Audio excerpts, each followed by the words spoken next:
रोगों की उत्पत्ति।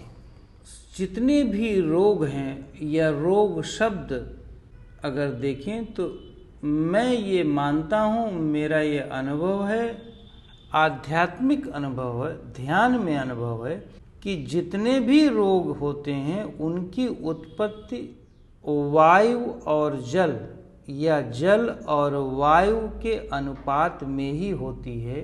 वायु और जल के वातावरण में ही संभव है। जहाँ पे जल है और वायु है उसी वातावरण में ही किसी भी चीज की उत्पत्ति संभव है। रोग ही नहीं, किसी भी तत्व की उत्पत्ति संभव है। जैसे जीव की उत्पत्ति, कोई भी उत्पत्ति हम समझ लें। यहाँ पर मैं बहुत विज्ञान की चर्चा नहीं कर रहा हूँ, आध्यात्म की चर्चा कर रहा हूँ। यहाँ पर रोग की उत्पत्ति शब्द का अर्थ है विचार, अपने शरीर में होने वाले रोगों की उत्पत्ति। पर यहाँ पर और थोड़ा सूक्ष्म रहस्य, सूक्ष्म बातों पर हम चर्चा करेंगे। विचार जितने पैदा होते हैं वो कहाँ पैदा होते हैं? मस्तिष्क के अंदर। मस्तिष्क के अंदर जल और वायु की सबसे अधिक मात्रा है, और जल और वायु की मात्रा के होने के कारण यदि आप गहराई से देखें तो इसके अंदर कुछ भी पैदा होने की संभावनाएं हैं। इसीलिए आध्यात्मिक ऋषियों ने इसे मून डोमिनेंट बनाया। इसीलिए उन्होंने इस जल और वायु के क्षेत्र को जो उत्तर दिशा में है उसे कहा कि यहाँ पर बहुत ज़्यादा भार नहीं होना चाहिए, यहाँ पर बहुत ज़्यादा बर्डन नहीं होना चाहिए। यहाँ पर चीज़ें पैदा हो रही हैं, यहाँ पर चीज़ें विचारों के रूप में, कल्पनाओं के रूप में पैदा हो रही हैं। क्यों? क्योंकि यहाँ से जितनी भी इंद्रियां हैं वे सब इनटेक कर रही हैं। वो सभी बाहर से वस्तुओं को, दृश्यों को ग्रहण कर रही हैं। जब वे सभी दृश्यों को ग्रहण करती हैं तो ध्यान दो, मन को ऐसा वातावरण मिला है।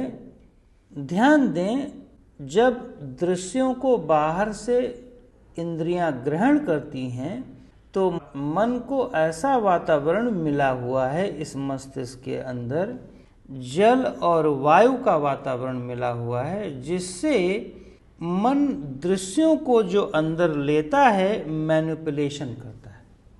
यदि इस मस्तिष्क के अंदर अग्नि की मात्रा या हीट की मात्रा बढ़ा दिया जाए तो मन मैनिपुलेशन करने में समर्थ नहीं होगा, मन मैनिपुलेट नहीं कर पाएगा, मन चल नहीं पाएगा। इसीलिए बहुत सारे ऋषियों ने कहा कि अपने ज्ञान इंद्रिय के अग्नि से इसे जला दो। मन को ज्ञानाग्नि से, ज्ञान की अग्नि से जलाओ। यद्यपि ज्ञान में किसी भी प्रकार की अग्नि नहीं होती, पर ज्ञान में समझ होती है। तो समझ को हमने एक अग्नि का रूप दिया, क्योंकि समझ की शक्ति बढ़ाने से प्रॉब्लम या समस्याएं सॉल्व हो जाती हैं, समस्याओं का समाधान हो जाता है। जैसे यदि आप भारतीय परंपरा में देखें तो किसी भी समस्या के समाधान के लिए चर्चाएं की जाती थी, बनिस्बत बहुत लड़ने की। राजाओं में या एक दूसरे स्टेट में लड़ाइयाँ अवश्य होती रही होंगी और होती थी, पर जब हम सैद्धांतिक विचार करते हैं, अपने समाज के मूल परिवर्तन की बात करते हैं, अपने इस देह में मूल और अपने मस्तिष्क के अंदर सैद्धांत में, यूनिवर्सल एक्टिविटीज़ में परिवर्तन की बात करते हैं, तो वहाँ पर केवल एक ही चीज़ होती है, ज्ञान की अग्नि, समझ, नॉलेज। तो ऋषियों के माध्यम से यदि हम देखें तो इस मस्तिष्क के अंदर मन इतनी चीज़ों को जन्म दे रहा होता है वायु और जल के माध्यम से कि आपके मस्तिष्क में भार बहुत अधिक हो जाता है और रोगों की संख्या बढ़ जाती है। मानसिक रोगों की और धीरे धीरे शारीरिक रोगों की। ये एक सिद्धांत है जिसको आयुर्वेद में वात, पित्त और कफ कहा गया है, जिसको आयुर्वेद में एयर, फायर और वाटर कहा गया। इसमें दो और एलिमेंट आ जाते हैं, स्पेस ऑटोमेटिकली वायु में है, जल में भी है, सब में है, और अर्थ सब में है कहीं न कहीं। मेरा उद्देश्य यहाँ पर केवल ये समझाने का है कि मन एक ऐसी परिस्थिति में किसी भी चीज की उत्पत्ति करने लगता है जब वायु और जल का वातावरण मिलता है। तो वायु और जल के वातावरण को हम खत्म नहीं कर सकते, पर वायु और जल के वातावरण को हम नियंत्रित करते हैं थेरेपेटिक एंगल से। वो कैसे? वो इस तरह कुछ ऐसे आसन किए जाते हैं, विशेष करके मैं प्राणायाम को करने की सलाह देता हूं, क्योंकि प्राणायाम एक ऐसा साधन है जो हमारे रक्त के अंदर वायु को बहुत ही अच्छी तरह से बैलेंस करता है, नियंत्रित करता है। यदि हमारे रक्त के अंदर जो मस्तिष्क में भरा हुआ है, यदि उसके अंदर ऑक्सीजन या प्राण को बहुत संतुलित ढंग से उपयोग में लाया जाए, संतुलित ढंग से, क्योंकि बहुत सारे लोग जो प्राणायाम बहुत गलत तरीके से करते हैं उनके सिर में हमेशा के लिए दर्द हो जाता है, उनके सिर के अंदर और डिप्रेसिव थॉट आने लगते हैं बजाय कि क्योर होने के।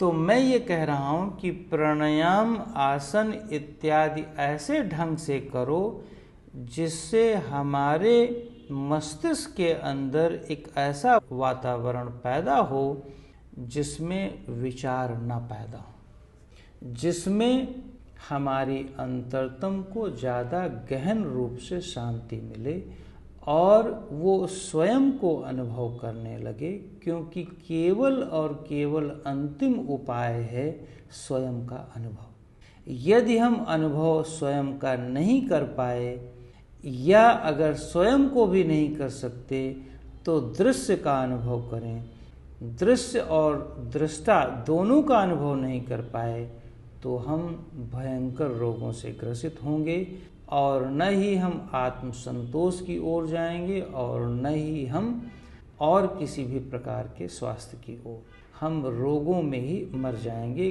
क्योंकि जहाँ जल स्थिर है, स्थिर जल में बहुत भयंकर समस्याएं पैदा होती हैं।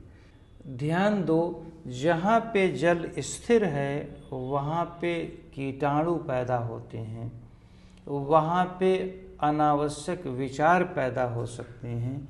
चलायमान जल में कुछ पैदा नहीं होता। जैसे तालाब है, तालाब में सारी चीज़ें पैदा होंगी, सब कुछ गंदगी हो सकती है। हमारे मस्तिष्क में जल जब स्थिर है, हमारे मस्तिष्क में एक ऐसा जल जो स्थिर है, उसमें इसीलिए ज़्यादातर नकारात्मक, तामसिक या राजसिक विचार अधिक पैदा होते हैं। इसीलिए प्राणवायु के माध्यम से हम जल को थोड़ा सा चलायमान करते हैं, मतलब जल के अंदर तूफान नहीं पैदा करते, बस जल को चलायमान किए रहते हैं ताकि वो जल रोगी न होने पाए, वो जल गंदा न हो, ज़्यादा स्थिर न हो, उसमें रोग न पैदा हो। तो प्राणायाम का मूल उद्देश्य यह भी है कि हम मस्तिष्क में स्थित जल में प्राणवायु इतने अच्छी वैज्ञानिक रूप में, आध्यात्मिक रूप में डालें कि वह सामान्य रूप से इतना हलचल करे जिससे हमारे जल के अंदर किसी भी प्रकार का रोग न पैदा हो। यदि हम शारीरिक दृष्टिकोण से देखें तो हम शरीर के अंदर हलचल पैदा करके या एक एक्सरसाइज करके हम शरीर में गर्मी पैदा करते हैं, शरीर में अग्नि पैदा करते हैं, ताकि शरीर के अंदर जो जल स्थिर हो रहा है जो मांसपेशियां स्थिर हो रही हैं, जो ब्लड का फ्लो स्थिर होता जा रहा है, उसमें गर्मी आए, उससे रोगों का नाश हो सके। तो ध्यान दें, चाहे वो शरीर हो, चाहे वो मस्तिष्क हो, जो भी पैदा होने की क्रिया है वो जल में ही होगा, और जल यदि स्थिर है तो आप रोगी होंगे। हमारे आध्यात्म में इसको प्राणायाम और ध्यान के माध्यम से हम एक बहुत स्मूथ, हम अच्छी तरह से एक हलचल पैदा करते हैं और शांत करते हैं, फिर हलचल करते हैं। दोनों अवस्थाओं को अनुभव करते हुए हम ध्यान की ओर बढ़ते हैं। धन्यवाद।